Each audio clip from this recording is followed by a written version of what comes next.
Call meeting to order. Roll call. Okay, Mayor Westbeard. Yes. Boltman. Yep.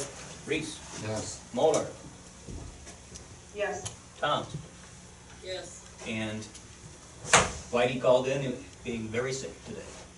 Very much under the weather. So, Is there anyone here who would like to speak at public forum?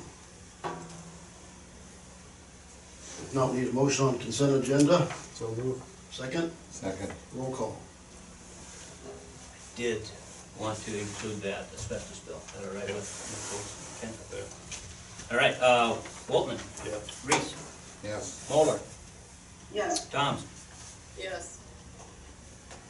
We'll open the public hearing on the proposed issuance for the general obligation debt for the fire truck. Okay. Where's Jim? Jim? Jim, you got a little update on the truck there, Jim? Yeah, the truck is getting, QL testing tomorrow. All complete.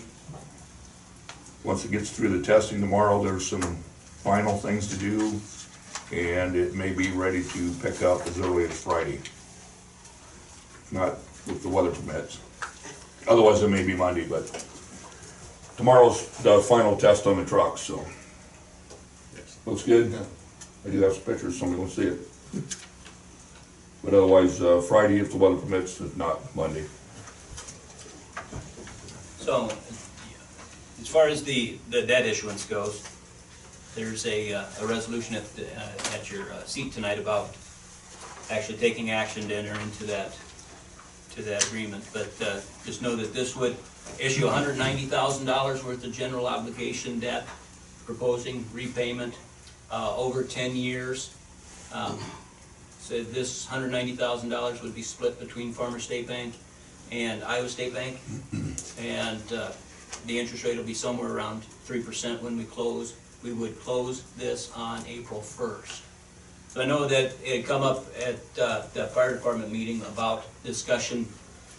It was raised that basically they thought we were issuing a little bit too much debt. We'd initially proposed $195,000. This will issue $190,000, and it's still then about $2,500 short, which then has the fire department budget or the capital fund then making up that difference then to pay for the remainder. But then the assessments to each of the townships then would go down accordingly on with the change of debt service. And it was like $130 or something like that was when we ran that one for Viola. It went down a little bit.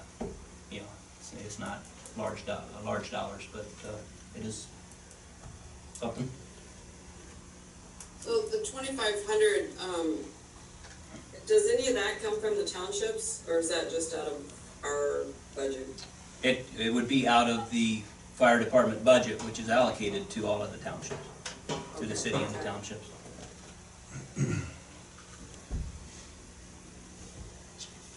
Anybody else have any from the public hearing? If not, we'll close the public hearing. Resolution 1907 is entered into the loan agreement. You have that motion? So moved. Second? Second. Roll call. Moeller. Yes. Reese. Yes. Woltman. Yep. Toms. Yes. There you go, fellas. Thank you. Thank you. Okay, ordinance 497, our second reading for the sewer rates. Yeah, it's actually third reading, John. I had the wrong thing in the memo, but this is third and final reading on that. I read the memo. All right, way to go. Well, then we'll have to have a motion on 497. Second. I'll second it. Roll call. Woltman. Yes. Reese. Yes. Moeller. Yes. Toms. Yes. Okay, resolution 1908. It's in writing about our electronic means for closed session. Yeah, so just the idea here on this resolution would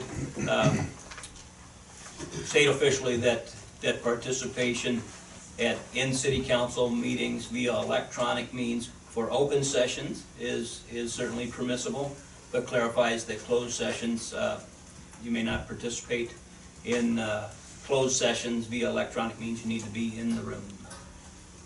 So I just have a question. I'll second. Yes.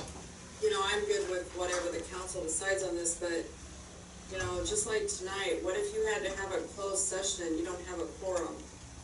Would you, I mean, would there be a case where you wouldn't be allowed to wait to have a quorum, or, I just wonder if you considered that. I'd say we can have it. You know, just the answer would be that you just postponed the meeting until we had quorum. Okay. I just wondered if there'd ever be any circumstances where that was a problem, I didn't know. Never say never. Yeah, that's right. Well, you know, Yep. just like It could. last week, you had a closed session, right, was it last week, anyway. Yeah. That particular issue, I thought, could have been a problem maybe if you didn't have a quorum, but it was just a thought I had, so. Anyone else, otherwise we'll need a motion on 1908. So moved. Second, I'll second it. roll call. Waltman, Yes. Reese, Yes. Moller, Yes. Thoms. Yes, Resolution 1909, rental rates on the shelter house. For that summer staffing. Summer staffing. Summer staffing. I missed it, such a small writing. I'm trying to help you move out, Dave.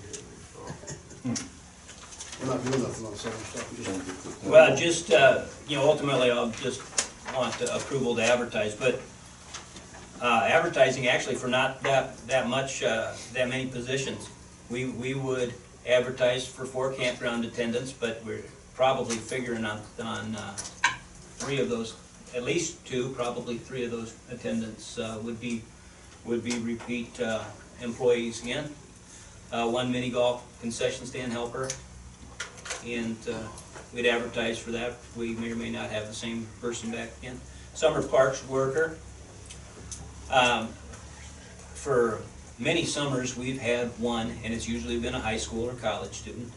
We've had 1 summer parks worker. Last year, we had 2. And talking that through with Ruth and Eric, they're gonna propose that we would have 2 summer parks workers again, and I can certainly be on board with that and see that. One of the main reasons is that Eric doesn't necessarily want to work as much, and if he can take some more extra time off, that he sure would. So it doesn't end up, in that respect, costing us as much anyway. But Eric sure would like to get to where he basically works 4 days a week, and of course he's not paid for time when he's not here. So, actually, the park staff, you know, right now we got pretty. Actually a really good park staff, but it's very stable and also.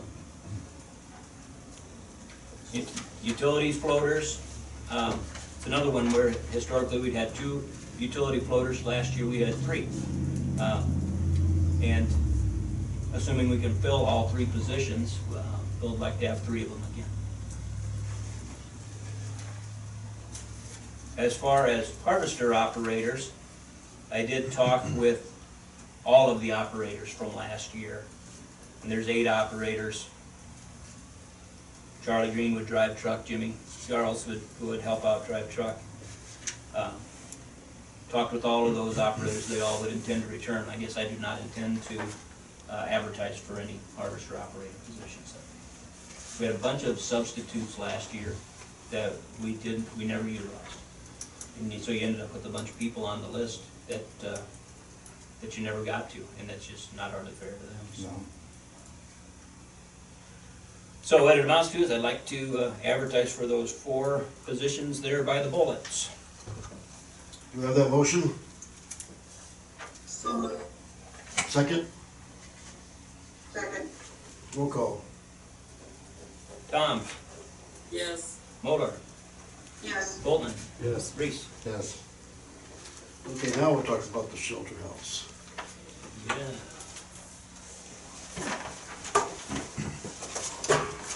We're gonna talk a little bit about shelter house rental rates. And there's that information in that council memo about where we're at for rates right now. So rates basically right now, $50 for the entire building and $30 for half. And we do separate out weekend rentals versus weekday rentals. But I would tell you that well over 75% of the rentals, probably 80–90% of the rentals are weekends. So that's what we wanna take a look at it more is the weekend rental rates. Right now it's $50 for the entire building, $30 for half. You can see how many times the building was rented here over the course of the past couple of years. On top of page 3 just shows you the total revenue, about $3,900 from rental rates in 2017, $3,630 in 2018.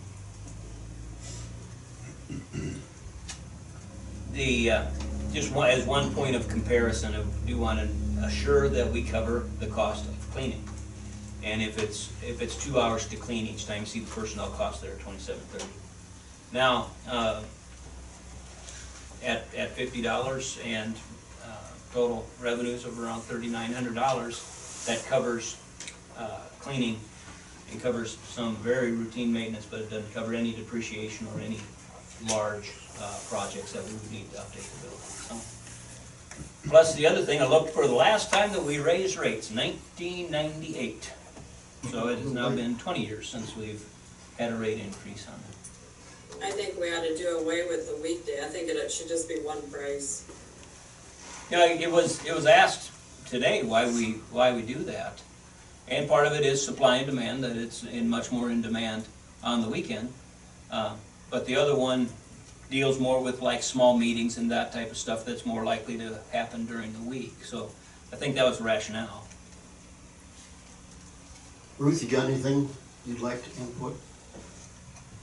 No, it's worked out good. I mean, we need to raise the rent, there's no doubt about that, but, I almost agree with Vicki to a point, but like you said, Scott, it is a lot of just meetings and things that are during the week, Monday through Thursday. Probably not much cleaning to that, I wouldn't think.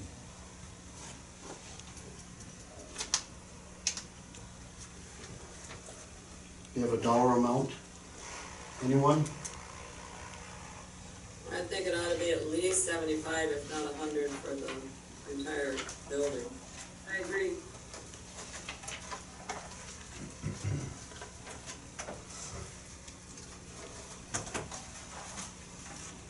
Is that a fill in the blanks on 1909?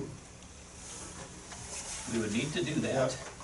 But One thing about it, it's always busy. it is always busy. You know, it's rented about 100 times during the course of the year, which is just amazing. Yeah. You know, And I think it'll be more if it gets, you know, what you're doing to it now. Probably get a few more. Bigger meetings, it should help, bigger meetings. Mm-hmm. you know, you know, if somebody wants to spend an hour or two for a meeting, you know, and then pay $100 just to rent it during the week, you know, I could see that being a good point to be lower during the week. You know, and I could also see Vicky's standpoint too, but, I'd be more in favor of keeping it a little bit lower during the week, you know, for the smaller meetings and stuff. And you're saying the weekends include Friday, Saturday, Sunday, Friday, Saturday, Sunday, and holidays. and holidays?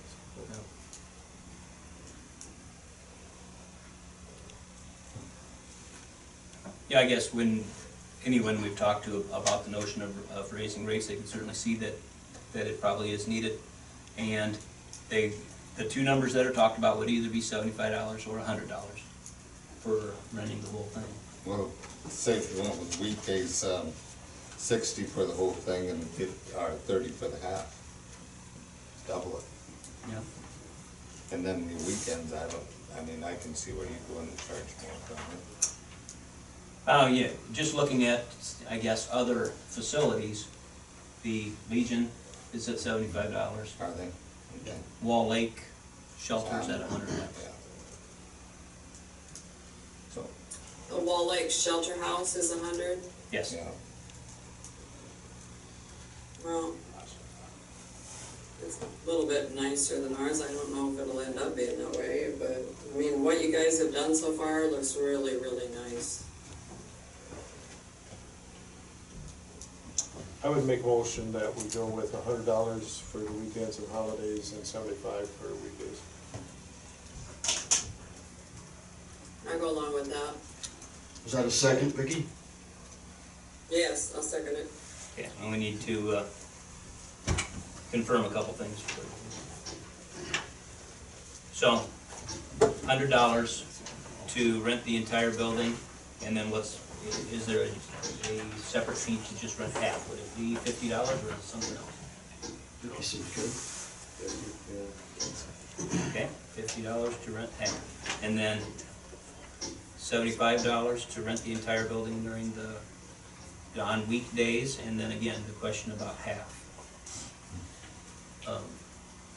$40, Yeah, Yeah, $40.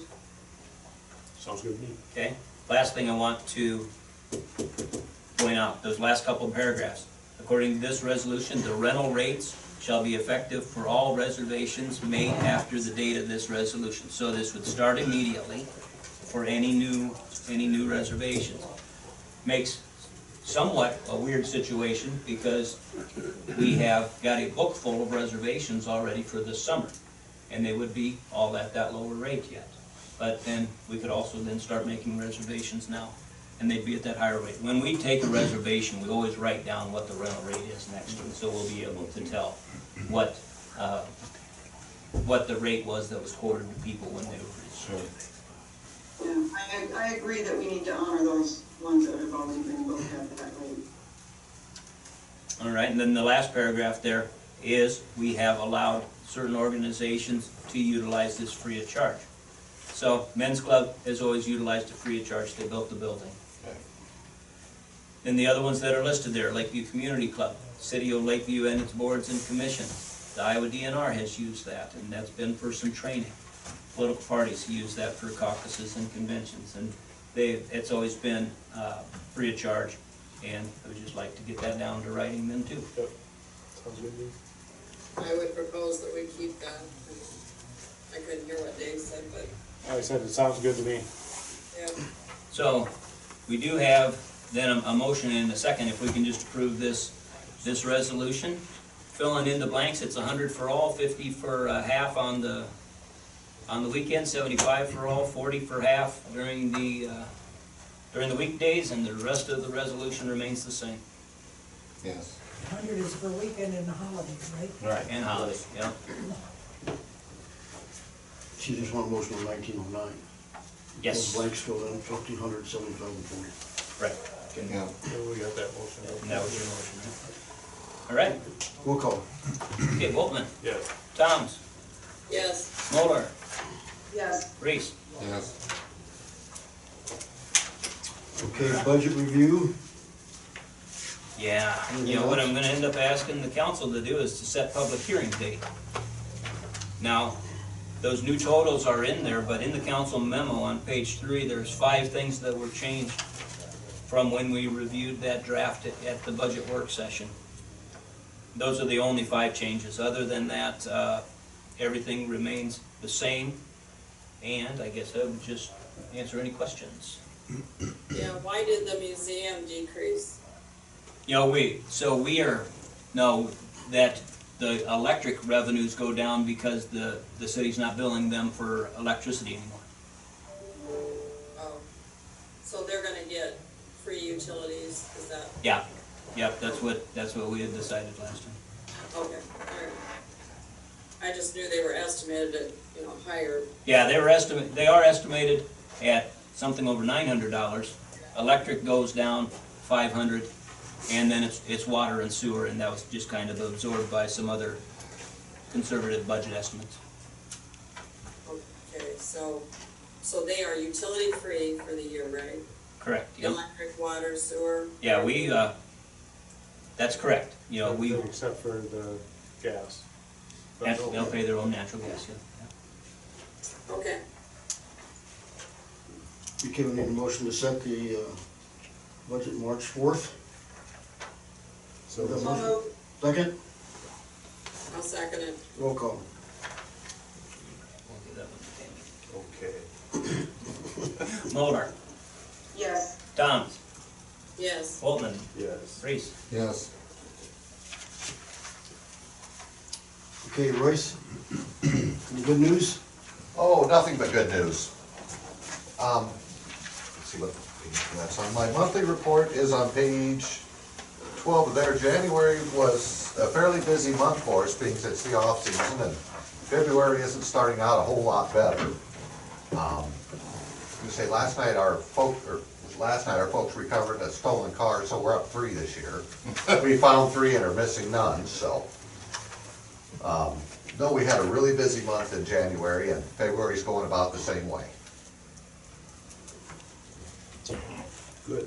Hey, Royce? Yes, Can you give me an update on the, because I haven't asked Scott about it, I keep forgetting. The 3 nuisance abatements that we sent out, where are we at with those? one actually just got cited for it because they weren't, none of the others, I've given more time because they said they'd take care of it here in the near future. So, but one I just got told too many times, so we either had gone ahead and cited him.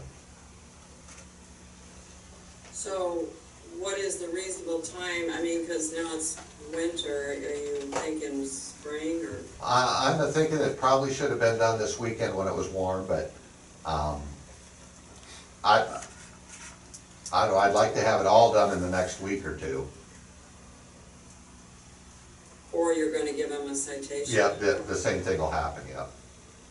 Okay. Anyone else? Thank you, Royce. You bet. Okay, we have an administrator report. Yeah, just a little update. Brian Carpenter did report for work today. We had our employee meeting and introduced some standard operating procedures. Then I talked with the union about those 2. We have forwarded those down to the union. There's 14-day review on that. And other than that, we haven't finalized that settlement amount yet. They're still working on that. It'll likely be later this week. Next thing is the issue at 408 Main Street, that the asbestos has been removed. They were here and got that done on Thursday and Friday. And we are ready to proceed then with sale of that building to Heath Carroll.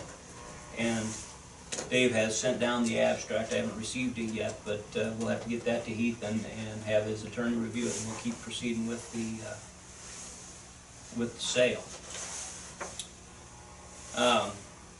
In regards to Aaron Schroeder and the settlement for the repayment of his law enforcement academy expenses, that he had agreed to this settlement deal that pays $138 a month. We have received the first $138 check. So we've received the first one, and we'll see how long they keep going. And I don't remember what time period was that. It goes on for, God, 12 years or something like that. Then automatic debit. No. It's not, and that we kind of pushed for that, Terry. You were kind of joking, but yeah, we were kind of pushing for that. It didn't happen. Did we take it to the bank yet? Yes, we had that taken to the bank right away. Okay, it came at the end of the month, so yeah, Kay got it in right there. When's it actually due? What part of the month? Or There's not a due date on it, it's just $138 per month. I have to check to see if we have a specific date, Terry, but I don't think so. when's the last of the month? Yeah? So Scott, do you have any kind of an estimate of what bringing the abstract up to date is gonna cost? No. They had to create part of that abstract, so it will be, a few $100s, but, it's not gonna be a tremendous amount, but it will be a few $100s, I'm sure. Was it brought up to date when Joe bought it? I don't know the answer, Vicki. I don't know. Dave Jennett, of course, has been doing that. I don't know. I was just curious.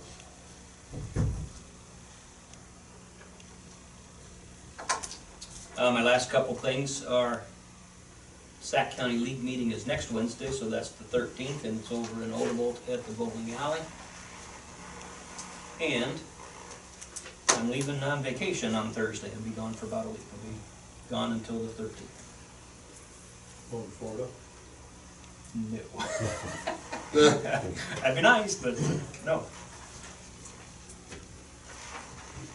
That's it, John. Motion to adjourn, So moved. second, Second it. meeting adjourned. Well,